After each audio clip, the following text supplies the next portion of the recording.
Imagine a neighbor asks you to lend them €100. They say they will return them in a year. Exactly €100. Not one more, not one less. Would you accept? Think about it for a second. Those €100 could be sitting in your account, available for any emergency. They could be invested in something that earns you a return. And there is a real risk that your neighbor, however good a person, will not pay you back. €100 a year from now are not worth the same as €100 today. And that gap between present money and future money has a name you all know. It is called interest. But interest is not a modern invention. Banks did not invent it. Not even the Greeks did. Interest is one of the oldest economic ideas in human civilization. And the story of how it was born, how it was prohibited, and how it survived every prohibition, is one of the most fascinating in economics. Welcome to Season 4 of Everything Has a Price. In the first 3 seasons we have covered a lot of ground. We started with wheat and shoes, discovered why barter never worked the way we were told, watched the first coins being minted in Lydia, understood what makes money, and learned how banks create money out of thin air every time they approve a loan. Now we enter new territory. This season is about 3 invisible forces that affect every economic decision you make, even if you do not realize it. Interest, debt, and inflation. Today we start with the most basic of the 3. What is interest?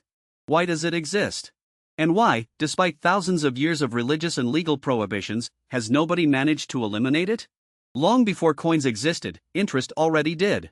In ancient Sumer, about 5,000 years ago, farmers borrowed grain to plant their fields. The logic was simple. If a farmer did not have enough seeds, another lent them. But when the harvest came, the farmer did not return the same amount. He returned more. Because the grain that had been lent had generated an entire harvest. Returning only what was borrowed did not reflect the real value of what had been received. That is how interest was born.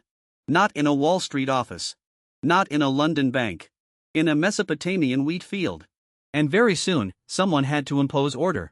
Around 1754 before the Common Era, King Hammurabi of Babylon carved onto a stone stele one of the first legal codes in history. And among his laws was something that will sound very familiar: limits on interest rates. Hammurabi established that the maximum interest for grain loans was 33%. For silver loans, 20%. If a lender charged more, they forfeited all rights to the loan. Principal and interest. Think about that. Almost 4,000 years ago, there was already financial regulation. There were already people lending at abusive rates. And there was already a government trying to set limits. Some things never change. But why does interest exist in the first place? Why can we not simply lend things and get them back as they were? Economists identify 3 fundamental reasons. The first is time preference. Human beings, by nature, prefer having things now to having them later. If I offer you €100 today or €100 in a year, you will choose today. Not because you are impatient. Because the future is uncertain. A euro today is certain. A euro tomorrow is a promise. The second reason is opportunity cost. If I lend you my €100, I cannot use them for anything else.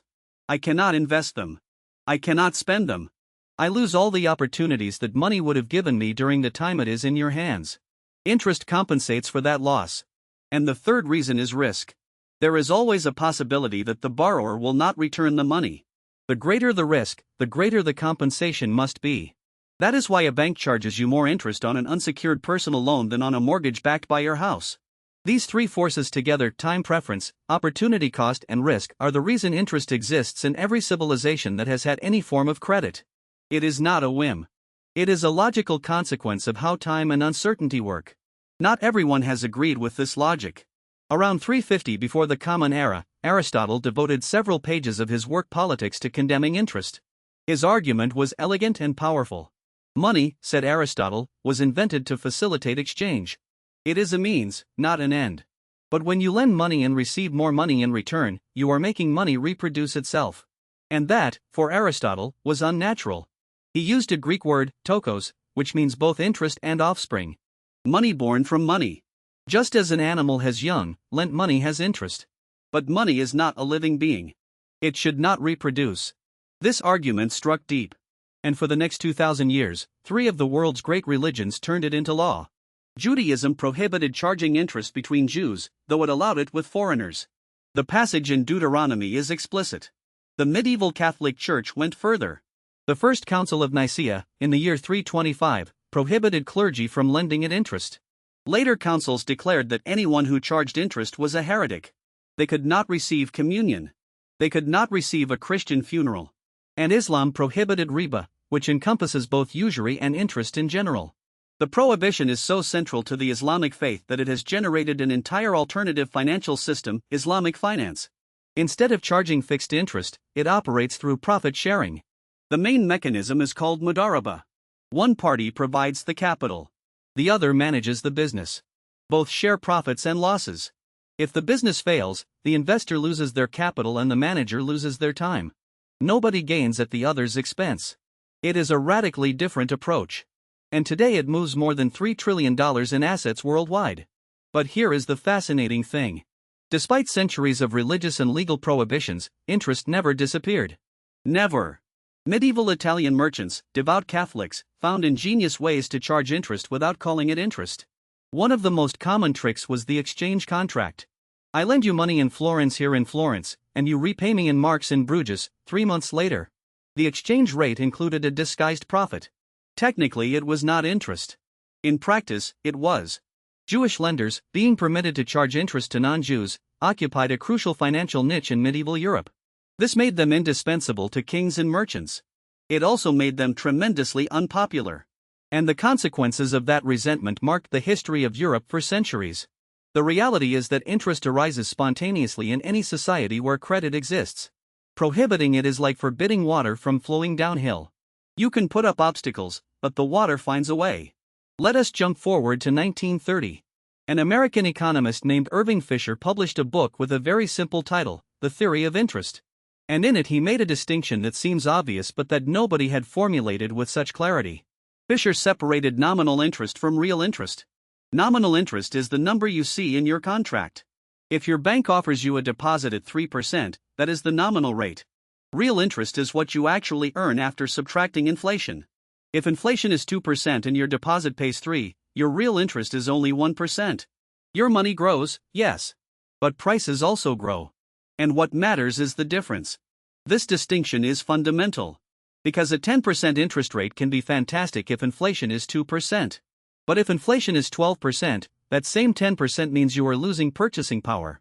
Your money grows, but the things you can buy with it shrink faster. Fisher expressed it in an elegant equation. The nominal interest rate is approximately equal to the real rate plus expected inflation. Simple, but revolutionary. Because it forces you to think about interest not as an isolated number, but as a number in relation to the world around you. Interest seems like something abstract. A percentage in a contract. But it affects everyone's life in very concrete ways. If you have a mortgage, interest determines how much you pay each month. A difference of 1 percentage point in your mortgage rate can mean tens of thousands of euros over 30 years. If you have savings, interest determines whether your money grows or shrinks in real terms. If the bank pays you 1% and inflation is 3%, you are losing purchasing power every day.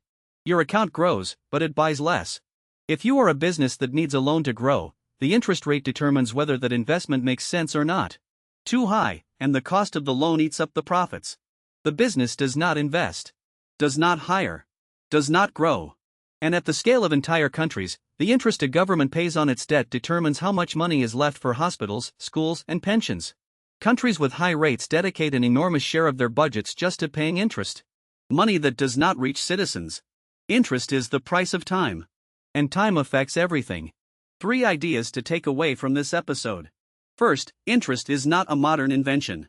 The Sumerians were already charging interest on grain loans 5,000 years ago. Hammurabi regulated maximum rates nearly 4,000 years ago. Second, interest exists for 3 fundamental reasons. We prefer the present to the future. Lending money has an opportunity cost. And there is always a risk of non-payment. These 3 forces make interest appear in every civilization with credit, despite centuries of prohibitions. Third, Irving Fisher's distinction between nominal and real interest is essential. What matters is not the number in the contract, but what that number means after subtracting inflation. Interest seems simple. You lend money, you get a little more back. But when interest generates interest on itself, something extraordinary happens. The numbers shoot up in a way the human brain is not prepared to understand. Einstein probably never said compound interest was the 8th wonder of the world. But he should have. That, next time.